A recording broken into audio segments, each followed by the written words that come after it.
anything you can do to build your child's athletic base will really benefit them. Not just like Mm-hmm. privates, tumbling, all this. Like, no, they need to build an athletic base, run, hop, skip, Mm-hmm. jump. They need to be coordinated. They need to have agility. They need to have speed, some range of motion with flexibility. So that would be my recommendation. I've got some kids at the gym right now that are doing CrossFit, and I absolutely love it.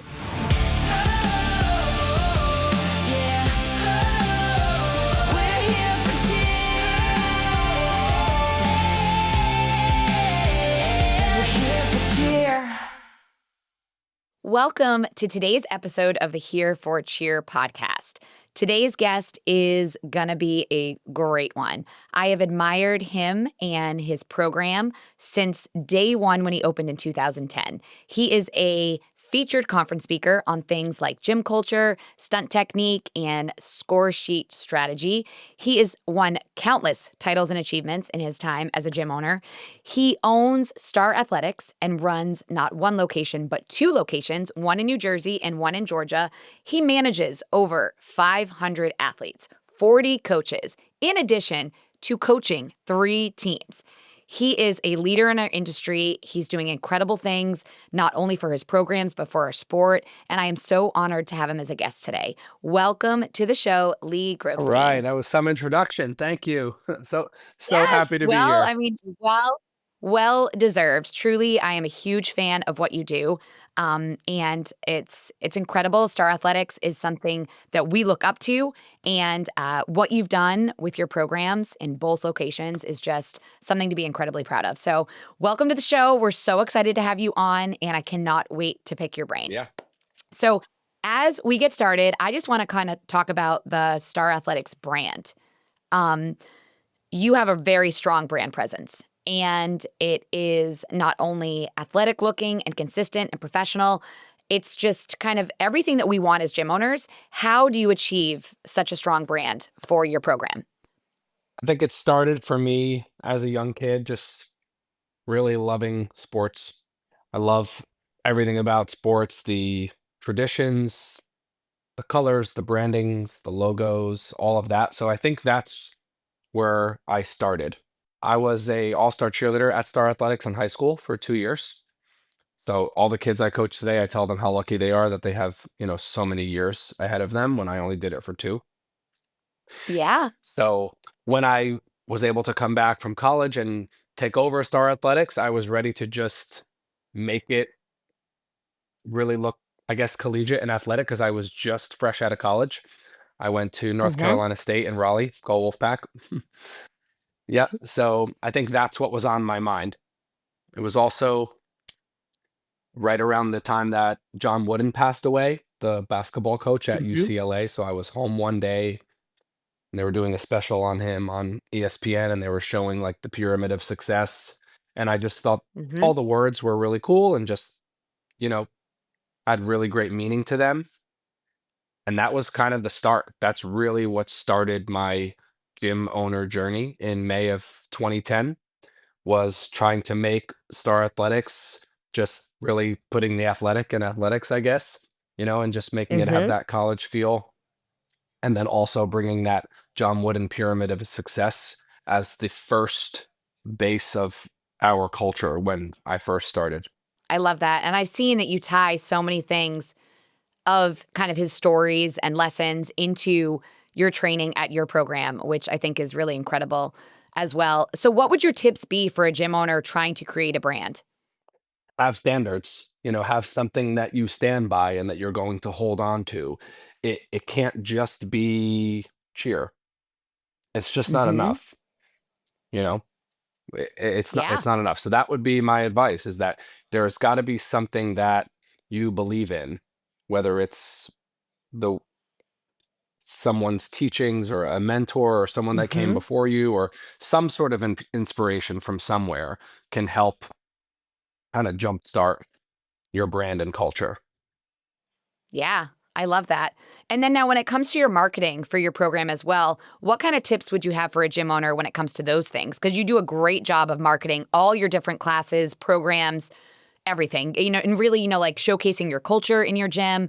What are your tips and kind of takeaways for that? Yeah, well, our marketing director, social media person is Lauren Oakley. She's a coach of ours, and she is completely brilliant and has done an amazing Hmm. job at showcasing star athletics to the world.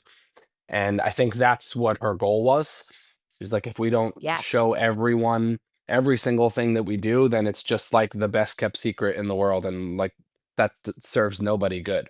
So she's Yes. so good at extracting everything that we do and putting a name to it or putting words to it or finding the video clips or images that match those things and Hmm. then broadcasting that on our social media. So yeah, I really can't even explain all of it because it's her mind and her Yeah. vision. Our staff and our coaches are amazing at providing that content for her, but then it is just the inner workings of her mind of how she broadcasts it to everyone, and she's done a really Yeah. good job with it. She does. We're going to have to get her on as Yep. well. Okay, so but with that, gym owners sometimes are wearing all the hats in the beginning. They are their own marketing person. How important do you think it is to hire somebody on to do that kind of marketing and social media piece? Yeah, I didn't hire her for that reason. I hired her as Okay. a coach, Yep. and it was in it's gotta be 12, 13, 14 years ago now that she just started playing around on Facebook when they first came out with the business pages. Yep. She kinda taught herself. So, I yeah, love that. now fast forward, now that it's all very mainstream, I do think Yes. gyms should find that person, whether it's someone that's Mhm. already super professional or maybe it is a younger staff who is very good at all those things on the phone. But I do Yes. think it's important that someone is doing that and it shouldn't be the gym owner, no way. Yes. No, I think that's a great takeaway too. I love how it was It organically was. grown, and I love the way that you take care of the people that have been Yeah. with you. And that you provide those opportunities for growth and kind of continued success in their Yep. career. So that's great. I love it. Okay, let's talk about kind of some of your titles and Okay. accomplishments. Not only have you been a six-time D1, champion, with New Jersey. But in addition to that, I think this is incredible. And I didn't even realize this about you and your program that you have won a summit title every single year at one of your locations since you started. Yeah, well, I since the mean, ATL gym started. So in the last 5 that years, yeah. is that is Yeah. phenomenal though. I mean, that is just incredible and something that you must be so proud of. And how do you maintain that? Mhm. How? Like what are the secrets? I know there's a lot of secrets, but how can you maintain excellence at that level, for 5 years? That's just a dynasty. You're creating a dynasty. Thanks. Well, I think the first thing I would say is that we don't try to win the summit. Okay, Mhm. that's the first thing. We try to be excellent. We try to be consistent. We try to be score sheet masters. We try to really know our teams and our kids. And we don't Mhm. make routines that we dream up in our head.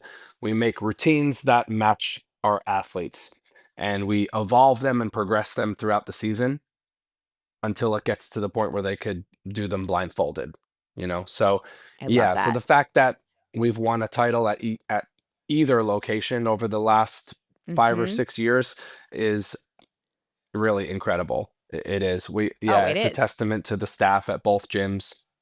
It's a Absolutely. testament to the way that we approach the routines and the skills and just never really doing too much, just doing just enough in every box to make ourselves stand out and be in contention at the top. Yeah. So I'm very proud of that consistency.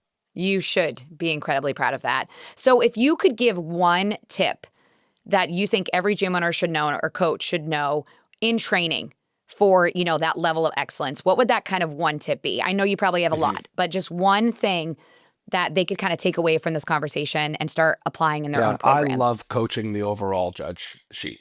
That is like my favorite Mhm. thing to do. I think we all, Okay. or a lot of us, most of us can coach stunt Yes. technique and tumbles and jumps and all that. But I think the overall page, which is the one that's the most subjective and it's the one that's the most emotional, Yes. is super important. So for me as a coach, like I am on the floor demonstrating motions, teaching them, changing them, making them match the music, showing kids, by each body part how they're supposed to be doing it. So, and reading those sentences on the overall judge page, like when I get them back and it says, this routine was so well thought out and everyone was so practiced and in their spot. I'm like, yes, they were, because we did Yes. every single thing. So there's just no better feeling than reading like a few sentences on that page that speak directly to you as a Mhm. coach. And you did every single one of those things. And then the Yes. kids feel just very validated by that because they're like, yeah, we did. And it was like really boring sometimes, like to like just stand there and, do movement and work on your feet and how you move around the floor. But for me, that has become my new favorite thing to do. Maybe years ago, it was teaching tumbling or stunts, whatever. But Yep. now I love coaching that overall sheet. I love to hear Yeah. that, and it is something that your program does exceptionally well. Okay, so when it comes to the practice planning for being able to hit in these high pressure moments, you also have never been in first going into finals. Is that right? Like you are always kind of the underdog Hmm. team that comes swinging from Yeah. behind. How do you train the mentality for that? Yeah, that is such a cool stat about the titles that we've won. That Yes, all six titles for Star New Jersey that we've won for at the D1 Summit, we've never been in first place after the first day, that's which is yeah, incredible. it's so cool and keeps happening that way. So maybe one day, I don't know, it will. Um, Yeah, but first place is hard, right? It's really hard to hold on to. So absolutely. it's just I don't know why we haven't been in first on the first day. But we have trained our kids to master those routines. And I think it's just that mindset, like I said, that we don't go there trying to win it. So they don't feel Hmm. to your question of how do they handle that pressure. We try not to have them feel that pressure because we're not setting this standard of like we're trying to accomplish something that seems so far reaching and so far away. So I think that helps them focus on their routine. And a lot of times our message is after we make finals, it's like, guys, we are just all blessed to do our routine one last time. So there's no pressure for Yes. anyone. That's one of the reasons why I love, the end of the season competition so much because there you look around the baseball stadium or wherever it is and you see a Yep. lot of happiness, a lot of crying. I always say like at practice, I'm like, guys, we're either gonna be hugging it out or we're gonna be crying under a palm tree. All right, because that means we're Yeah. going to the parks the next day. So I always say that crying Yep. under a palm tree thing. It's so funny. But we just look around and just have a lot of gratitude if we make it, because a lot of kids and teams don't. Hmm. So if that becomes Yes. the focus for the next day, is just we get to do this one more time. Let's do the best we ever can. Man, that is why you are such an incredible leader. The two things of focusing on excellence and just not just that end Yeah. result and not making it the be all of, your kind of term of success. And then also the gratitude piece of how lucky we are to do what we love and another chance to go out and perform again. And I think that's really beautiful. And again, a testament to who you are, the leader you are, and the program culture that you've built. So, I love that about Thank you. you. And if my own children couldn't be in my own gym, I would love them to be under your Uh, wings. So, yeah, that's really great. Okay, now to kind of talk about your two locations, how do you tie them together in any way? Is there anything that you're doing to kind of connect them as one big family? yeah. So there's probably 3 to 4 staff members at each gym that communicate Hmm. pretty often, whether it's the I two love it. office managers, whether it's our Dana, who does all of our pro shop and apparel, or Okay. Stephanie and Amanda, who are the two kind of like team gym directors. They're always communicating. Hmm. Or Lauren, like I said, she does the social media for both gyms from here. So there is a lot of constant communication between the two locations Hmm. on all different fronts, right? So Hmm. Stephanie and Amanda are really good at communicating about, for example, like our flyers training. So they'll come up with the same systems and strategies for how those kids are going to be trained and what kind of submissions and photos and videos and exercises they need to be doing. I'll be making a lot of posts in the band group or jumping on their staff meetings from time to time when they do those. So there's definitely a lot of communication that happens considering that we're so far apart. and we're two separate Yeah. gyms, like we really do try to put that effort in. Yes, I love that kinda, like, streamlined, just with everything that you're doing. Yeah. That's great. So now when you went to open that second location, how was that? Like, how scary was that? How did you know when it was the right time? If there are gym owners out there, considering a jump like that, talk a little bit about that It was right in the experience. middle of the pandemic. It was crazy. Like we opened that gym on May 18th, 2020. But Mhm. we found a location maybe 4 or 5 months prior to that, like in the winter time, right before Okay. COVID started, but we were pretty committed to making it happen. So, New Jersey was shut down for longer than Georgia was, so it actually allowed me Mhm. to go there for, like, well over a month from in May and June, whenever it was that whole year. And I Yep. was there for almost 40 days, finding the Wow. gym, setting it all up together, getting it ready. We were giving like little Mhm. tours with all our masks on of with no equipment in the gym, all the staff there. Like we'll never Mhm. forget those times. As far as, Yeah. why or being comfortable, yeah, like I'm pretty comfortable with risk, and just trying something and believing in my brand.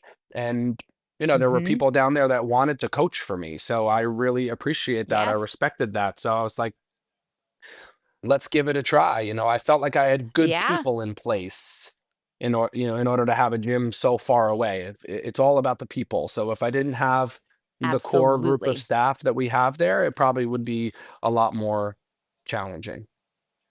I love that. Now, so when you're looking for staff, what are some qualities that you think as gym owners, you should be looking for in a great staff member? We really like hiring our former athletes, now that I'm Mhm. getting a little bit up there. And we've coached, so many kids. So a lot of our staff in New Jersey anyway is former athletes. Uh, but I Mhm. definitely think that kids need excited adults, right? So they spend all Yes. day in Yes. school with teachers and administrators and principals and rules and this and that. And Mhm. yes, we have structure and rules, but they also come to cheer to like be excited and like have an outlet and have a lot of fun, and it's loud Yes. music and energetic. So I do feel like the personality of our staff needs to match the energy of the sport. Right. So Mhm. my phrase, like I just said, is that kids need excited adults. So I try to always be, like a clown with them and joking around and like learning their little Mhm. inside jokes and their lingos, so that I could just still relate to them. But that's what I would look for first and foremost, is this that they have enthusiasm and they can be excited Mhm. about what they're doing. Which I back to the love. John Wooden pyramid, the two cornerstones on the bottom corners are enthusiasm and industriousness, which means, in Yes. simple words, being excited about working hard. And it's Yes. my favorite thing in the world. It's the two words that hold up all the other words. So if there's two that are the most important, Mhm. it's the two cornerstones. So I am always bringing that up at practice. The words are on the backdrop in the gym. If you've ever seen it, all the words are surrounding Mhm. it. So those are the two cornerstones: enthusiasm and industriousness. Yes, and I think it's important to recognize that you can teach the right person the X's and O's of our sport. They can learn and kinda and be able to become a great coach of cheerleading or of tumbling or wherever you need them.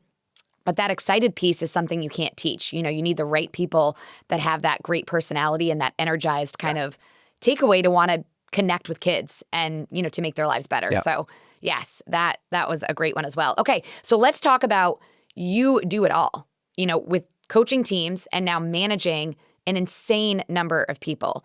How do you schedule your life, your day to be your best self in all the areas that you need? Time for you to do the things that you love and are passionate about outside of cheerleading and entrepreneurship, and then just kind of managing all of this success because you make it look super easy, but I know that it probably is Yeah. not. I have a lot of trust and faith in my people. I really, Mhm. really do. That another quote I like to live by is, I've heard, they could be trusted with a little, they could be trusted with a lot. So eventually, all of our coaches, like I like to say, they become the CEO of their team, right? I'm the CEO of the Yes. company, but they're all the CEO of their team. Or Mhm. Lauren's the CEO of marketing, and Stephanie's the CEO of gym directing, and Amanda, same thing in Atlanta, and Kiana and Margie are the CEOs of the office. And We have all of these different people that are so involved and so helpful. And over the years, I have Mhm. just allowed them to do their thing. And I don't micromanage. I'm there to help anyone. Even our in New Mhm. Jersey, our prep program and novice program has grown so much. We have um, Carlena and Amy and all these people that have just given so much to Star, and they just find their little niche and they thrive in it. I Mhm. appreciate that a lot of our staff isn't always looking for the next best thing. I want to coach the next highest team. That's all I want is the next thing. No, they kind of stay in their lane and get really good at it. And that Yes. has what allowed us to grow and sustain our growth, because even Mhm. if our numbers don't grow every year, we have, you keep saying how many kids we have. If we could stay there, I think sustaining is growing because it's a lot of kids that come in Yes. and out every year, right? So Yes. just keeping that quality and that number of members takes Mhm. all of these people that are really involved and are really committed to their little lane. And I just respect that and Yes. appreciate that so much from all of them. And how does it feel to kind of delegate those things? Was it hard in the beginning? Or was it just an easy kind of way for you to kind of Yeah. operate as an I think it was entrepreneur? very gradual, right? And I just am Mhm. surrounded by amazing people that have been very Yes. loyal. I have when I first took over Star in 2010, I still have Stephanie and Sarah and Margie with me. It was just like our little crew, and we are all still here Yes. 16 years later. That's a really long time, right? To be Yes. doing this. So I Absolutely. appreciate them. And same with ATL. This is the sixth season, and I think we've got Mhm. like 5 or 6 staff members that have been there since day one, and I appreciate all of them, right? So we don't have a lot of staff turnover. So that has helped the delegating because people prove Mhm. themselves over the year or they just start stepping into roles and I'm like, "Sure. Great. Like let's just Mhm. roll with that. Let's do that. Let's talk about what your responsibilities are now." So it wasn't this kind of structured delegating thing. It was very organic and natural, and as Star Athletics continued to grow, so did everybody else's responsibilities, and the way they Mhm. were all able to evolve into that, I think is wonderful and has been more or less seamless. Yes. And so retention. I mean, number 1, I can see that you're super appreciative and, your gratitude, you're expressing it now. I can only imagine how that exudes to them as well. But what is a tip or a takeaway for a gym owner to take care of their staff? Like, what are those kind of non-negotiables that you do for your staff to kind of keep them around? Because it is a job that we give a lot for, our hours of working and traveling and being away from our families. And we give a lot.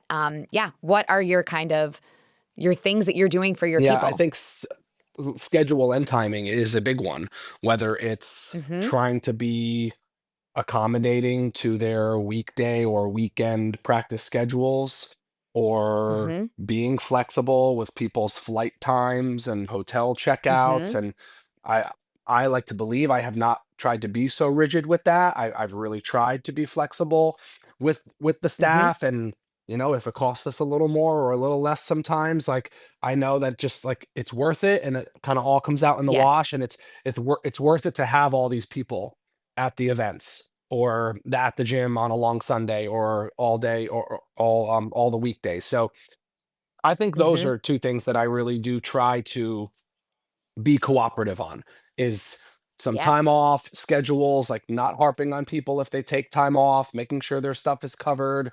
I'm not so structured and rigid with like how many days off they get and all of that, because at the Mhm. end of the day, I know everyone is very committed. They want their team to be great. It goes back to that like CEO of their team. They know what their Mhm. responsibilities are. They know what the standards of Star Athletics are. They know what our parents expect and our kids. So I try to be accommodating with them. Yes. That's great. Okay, so with retaining your athletes, I am sure that a lot of that stems back to your culture. Because, winning is not you've had amazing accomplishments with your teams, but I truly don't believe that that's enough for kids to stay around. Like just winning is not enough. They need that feeling, that experience, that, family and loyalty. How do you maintain that culture at Yeah. Star Athletics for your athletes and your families? We try to really go above and beyond with our in-house events. We do our showcase in Mhm. the gym. We do some send-offs and team parties, and all that we feel like is very important. We've tried to get into more of the, custom team t-shirts and team branding and team identity a little more so that kids are Okay. interested in kind of growing through the ranks and being on different teams and having that new identity every year. But you're right, it is hard. It is hard to Mhm. not make it just about winning and try to find other things that are important. So I think retaining the athletes, I think retaining the parents is also very important, as well as trying to retain the athletes. So, similar to what I was saying about my staff, I try to be accommodating to our parents and our families. We don't have like Mhm. mandatory like 15-hour days at competitions where they have to be there for every single team and watch from sun up to Mhm. sundown. Like nobody wants that kind of experience. So I'm not going to Mhm. make them do that. No, the competitions are not supposed to be a full-on family vacation, but I do respect the fact that it is time away from home and it is family Mhm. time spent, and there's not a lot of it. So like I get all of it. Like we're not Yes. training for the Olympics here. Okay. So like let's just like Yes. calm down for a second and Uh-huh. let's really balance discipline and fun. I think Yes. Star Athletics is incredible at that. And I think that's Yes. really a really hard dance to do. Yes. Right? So Yes. I Yeah. that is another one of my baselines of how I operate and how I decide on what's important and what's not, or what rule should Mhm. be strict and what shouldn't be, right? So Mhm. I try to be very like lenient and accommodating with our like summer attendance. That's Yep. important. And when, like I said, when we're traveling and we're at competitions, we want to do great, but we also want to feel great. I don't want to have people feel like they're forced to be there or have to be there longer, Yes. than they have to be or miss work or whatever it is. So I would say that is a big part of our retention too, is just making the entire thing not too stressful and not too rigid and Mhm. letting kids be kids, let Yes. families be families while still maintaining that, Star Athletic standard that we have. Okay, and you're now coaching 3 teams. You're coaching a youth team, a junior team, and a senior team. So you are not only in all of the operational pieces, but you are like in the heartbeat of Star Athletics. Tell me a little bit about why you decided to coach at all those levels. It wasn't it was just kind of random. I mean, I've been coaching three or more teams for a while now, and Okay. for like 3 years in a row, it might be the same exact ones, and then maybe one year there's one Mhm. different. But now this is the first time in my career that I'm coaching all three age groups. It's very cool, Mhm. really is. So youth three, junior three, senior five, and it's just a wonderful mix of ages and kids, and but the youth team especially because that's new for me. I mean, Yeah. they're what can I say? They're hilarious, right? They're so Uh-huh. funny. They aim to please. They pick up on everything. They're happy to be there. I mean, every youth coach in America says the same kind of things, but now I'm like really experiencing it. Um, we've got our jar of ducks and our little plastic little capybaras that we give out at the end of every practice. I didn't make it, they brought them. I'm like, okay, I'm into it. Let's do it. Let's go. That's fine. So it just keeps me young and keeps me happy. I love teaching Yes. them. Level three is my favorite level. I've had a lot of Mhm. success in it over the years. So I Yes, love you teaching have. them the basics of level three and what I know about that level. And Mhm. hopefully they will, be on the senior five one day and I'll coach them, on the upper levels too. But I'm just really loving my three teams this year. And in addition to Yeah. that, I'm still doing like my small group tumble classes, Mhm. so I'm still coaching kids on our, level two teams, level four teams. So I'm really seeing a lot of the athletes every day. I think it's so important too for gym owners to kind of see all the different levels like you're doing.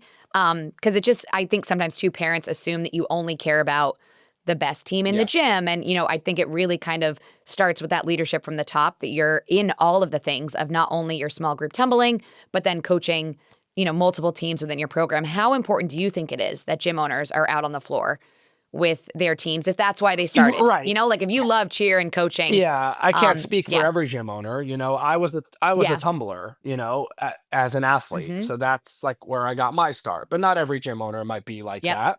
So if you are a gym owner that was a former athlete, then I do think it's important, if that's what you were, yes, to, give your knowledge and be that example. It's like mm-hmm, when I go to the gym, my personal trainer, like, or the trainers around, they're all like very athletic, they're strong. Like, you want to vibe with that same kind of thing. So if you are a mm-hmm, gym owner that was a former athlete, I do think it's important that you're, you know, giving that knowledge and being that example to the kids and the teams. Yeah. yeah. And it gets your hand on, just kind of what's going on within your program too, like being out on the floor and getting to see all those things. Yeah, that's really Yeah. exciting too. Okay, so if we talk a little bit about score sheet strategy, what kind of tips and takeaways do you have for coaches and gym owners there? Yeah, so it started with COVID. It totally changed me as a person, as a Hmm. choreographer. When I teach my classes at USASF or varsity or whatever it is, sometimes I'll do choreography classes and I'm like, how many people in this room are choreographers? And like four people raise their hands. I'm like, you're all liars. Hmm. You're all lying. Okay. Hmm. Because if you are coaching a team and you make any changes, whether it's just doing something on three instead of five, you're a choreographer. All right. Everybody Yes. just associates choreography with being the most, outside the box, outlandish, creative, most crazy thing, Uh-huh. circus style thing you've ever seen, and that's not true. You know, so for me, becoming more of a choreographer for my own teams has really made me a better coach.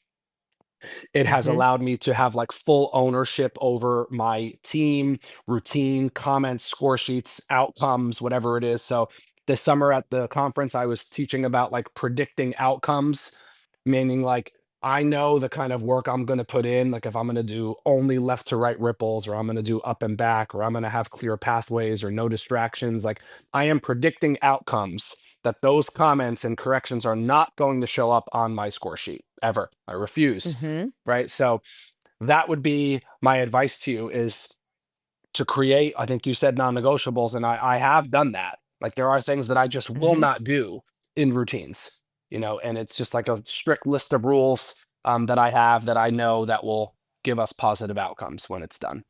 Yeah. That's awesome. Okay, so what else do you have kind of to give us on building excellence? Like you're great at it, and excellence not only on the score sheet but within your trainings. What are some ways that we can take away to bring back to our programs to kind of continue to build and maintain that So excellence? for like our warm up, I've been watching kids for years, and I'm just like, you have to be like super athletic in order to do some of the things we want them to do. So you go to Google and you're like, Hmm. how to make kids more athletic. It's so simple, right? But like I've did Yeah. that, and it taught me some things I need to be doing. So I've structured our warm up. Now we do run, hop, skip, jump every day. Every single kid, if you say those four words, they know exactly what to do. We sprint down the line, Hmm. they backwards back, then they hop down, they hop back, then they skip down. You should see some of the variations of skipping I see. It's very interesting, Yeah. right? So I am Yeah. teaching kids how to skip every day out here. Okay. Seriously, A skips, B skips, C skips, these different variations of skipping, like making them really coordinated. So to your question, is structure things and make them simple. All right. And build Hmm. like little systems like that. So we do run, hop, skip, jump, and then we go right into shaping. Right. So I came up with a little shaping sequence, if you will, starting with like bird dog, then going into a plank, but they all like form into each other. So you just like put one arm down and you're in the next one. And then you move Hmm. this leg and then you're in the next one. So those two things, run, hop, skip, jump, and shaping, it sounds simple, but it is like the book Atomic Habits, right? Like small habits like become like big results. Yes. So Yes. that is my recommendation, is that you have small achievable systems or habits that can be learned by everyone and are not complicated. They don't require like 64 different mats and all this setup time and all that. Mhm. Like we don't have there's too many kids for that, right? So you Yes. want to come up with things that make sense for like large group training to where it's still very effective for them. So those two things have been really helpful for all Yeah, of our game kids. Yeah. changing and yeah, influential. That's great. Okay, these are all wonderful things. So now, last kind of piece I want to touch on is that you wear all the hats of also having a background in tumbling. So not only are you the master of entrepreneurship and then coaching your teams and choreography pieces, you're giving back to the industry and speaking in different places, but you also have such a strong background in tumbling. What kind of tips and takeaways do you have for coaches and gym owners in building a strong tumbling program within their Yeah. walls? So I don't know if you saw recently, but I turned 40 last month, and I on my 40th birthday, I said to a couple of my young coaches that I was going to do a tumble demonstration of one skill for each level. So we did one. I didn't Oh, see it's this. hysterical. We did one through Okay. six, and I even did level seven on the trampoline, but they haven't showed it yet. So my level one cartwheel was pathetic. It was terrible. Like my hamstring does not extend like that anymore. For level two, my back handspring on the tumble track, pathetic, terrible, like so high, so short.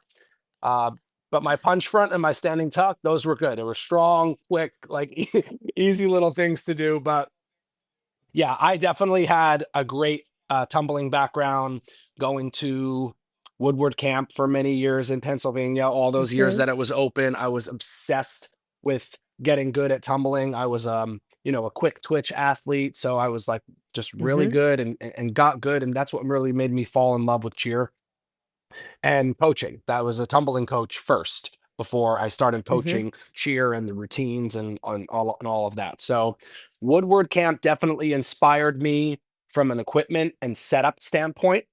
If you've ever Okay. seen Star Athletics or the pictures of Yes. our tumbling decks, they are, completely inspired by that like masterpiece palace of a gym that Mhm. used to be at Yep. Woodward. So, you got the rod floor and the tumble track side by side. I mean, I see it everywhere now. It's very popular all over the country. So, and props to Mhm. everybody that has put the time, effort, and money and resources in to building tumbling decks or above ground, but having the deck around it. We've got the trampoline, Mhm. we've got the track, the rod, and the floor. So that was always important to me to be able to have all four of those progression surfaces for the kids, because Mhm. I know what it did for Yep. me as an athlete. Like the sky was the limit. If you're having a bad day, you Mhm. just go on tramp for a while and you're still working. Yep. You're not going to just throw stuff on the floor all the time. So Mhm. that would be the number one thing I would say, is having a variety of surfaces and then also knowing how to use them, right? I know that, that Yes. takes education and knowledge as well.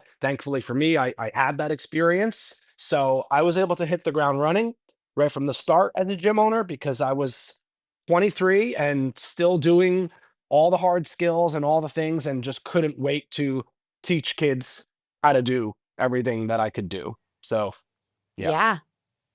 I love that you're still Yeah. teaching. That's really special. And you can tell how fun and kind of lighthearted you are with doing your demos, and we'll It's definitely so link funny. that to this Oh, episode to be able to show yeah, the everybody. cartwheel is But I really like that. insane. Okay, so now for any parent listening, what is your takeaway on being a great cheer parent? This is rough. This sport is rough and tough, and there's a lot of highs and a lot of Yep. lows. How can they best support a program and a gym owner and a Yeah. coach? Well, comparison is the thief of joy, right? So Mm-hmm. that's probably the worst thing I see. Yes. Anytime I get an email that's comparing kids, or I really just I hate it. I hate to have to respond Mm-hmm. to that. So I would ask Yes. you to just focus on your own kid and their journey. And I would recommend, like I touched on earlier, is anything you can do to build your child's athletic base will really benefit them.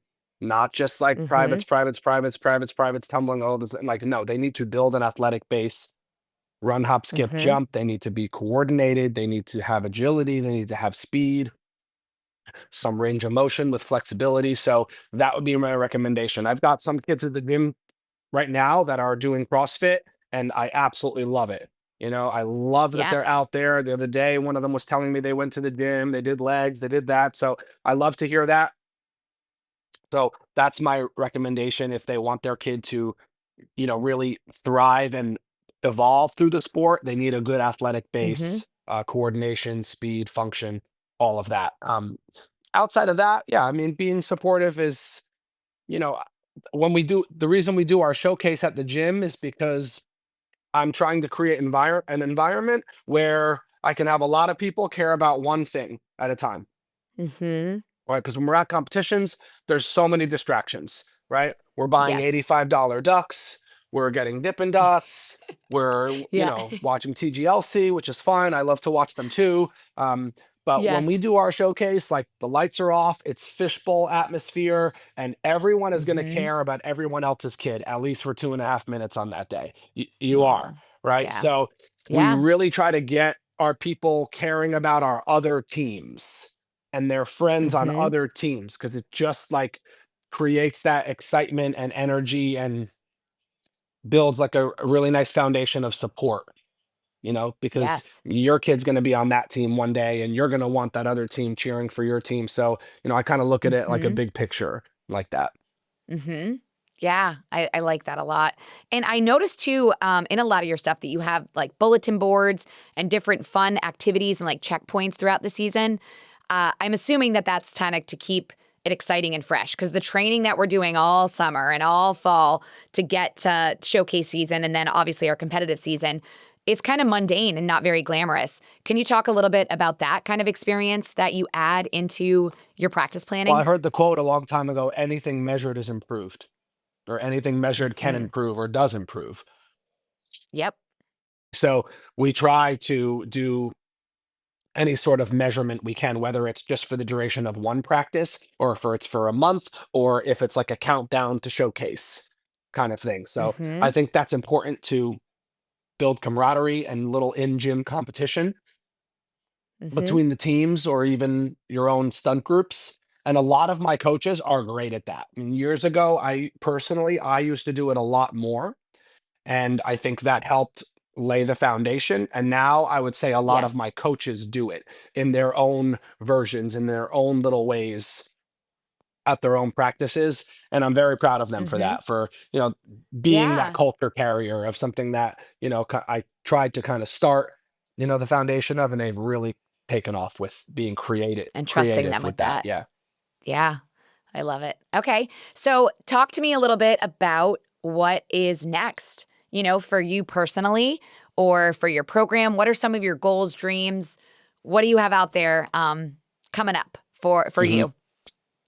I think consistency is key and Hmm. balance. If I'm going to keep doing this for a long time, I need to Hmm. stay structured and stay happy, right? Yes. So I'm not at the moment looking for new, bigger projects that are going to keep pulling at all my strings. I'm Hmm. focused on my daily routine and a good sleep schedule and eating healthy, right? Because I know that these kids need me and my programs need me, my staff need, I'm very relied on for a lot of things. So it's Yes. important that I stay healthy and energetic. And that's why I have my morning routine. Like I said, like I try to play a lot of tennis. I work out. I really try to eat well and get good sleep so that I can be my best self for my Hmm. teams that I personally coach or my staff or Hmm. my families. So that's what's next for me is more of the same. All right. And just like Yeah. Duke and the Yankees, well, not the Yankees because they're bad now, but and the Patriots used to be good, but they're not good anymore. So, I know. I let's go know. with Duke because they're always good, right? Yes. These teams that are good forever, that is what I Hmm. want for Star Athletics and for myself. I want to be good forever. I don't need to have like crazy highs and Hmm. lows. We would love to be just the staple that we are in the industry and keep that going and be a good inspiration for a lot of people. Ah, well, you're doing that. You're brilliant. You are so inspirational. And like I said, I don't know if you realize, but on one of my earlier episodes, you were brought up. Kat Oh, I Haley didn't was know. on, and it said Lee's one of the best, if not the Oh, best, to do it in this entire half of the country. And yeah, I love this ability for like gym owners to shout out each other and to be able to just celebrate all of the goodness within our sport. And you're doing incredible things for your not only the athletes that you're inspiring and touching and impacting, but also the coaches and these next generation of kids and leaders coming up. You're doing it right. And I think that is a lot of the reason why you're having so much success is because you deserve it. You Thank know, you. you're just a really good person as well. And then the last thing, is there someone within this industry that, you know, you'd like to shout out as somebody that you admire or, you know, has kind of touched you in a way and in your journey that you want to kind of give away? I know you've done some great shout outs to your staff currently, and I love that. I know they're going to love to hear that and Yeah. appreciate it. So, yeah. I would have to say, like, my small little family and friends at Cheer Extreme where I first started coaching. You know, like when I Okay. went to North Carolina State in Raleigh, and I was college cheer teammates with Kelly Smith Helton, who owns Cheer Extreme Raleigh, and the two of us got very Mhm. close cheering together at Mhm. NC State. And she was getting ready to graduate college, and I was just finishing my sophomore year, I believe, and they were ready to open CEA Raleigh, and she asked me to do it with her. Right. So me, Kelly, and Jamian were like the first like three little coaches that they had there. And we were all super young and just went for it Mhm. and had so much success. So I do want to thank Kelly and Courtney for like just seeing, you know, that belief in me to, you know, to give me Mhm. that start. And we were so successful for a really long time there, and I learned a lot. So, and Kelly and I are still friends to this day. So I definitely appreciate them and enjoy cheering them on from afar. Yeah. That's awesome. And I didn't even realize that you had kind of had your start there. Yeah, So I think I that's a coached really there for four special years. piece. For a long time, Mhm. Kelly and I coached a lot of teams. I think I coached 10 teams my first year. Oh my I was a gosh. junior in college, full-time student, Yeah. doing a Uh, lot. So I've always been like very task oriented and very busy and very focused mhm. and very driven on, you know, whether school or cheer or whatever it was. So Yeah. Well, this industry is super lucky to have you a part of it and all that you're doing and giving back and leading the way for us to be great and professional and athletic and just do things the right way. So I so appreciate you taking the time out of your busy schedule to be with us thank you. today. And I look forward to continuing to follow along your journey and cheering you on every step of the way. And so thank you for being my Yes. friend and thank you for being such a great, inspirational person. And yeah, we'll see you All right. soon. Thank you so much, Megan. See you around soon too. Thank you.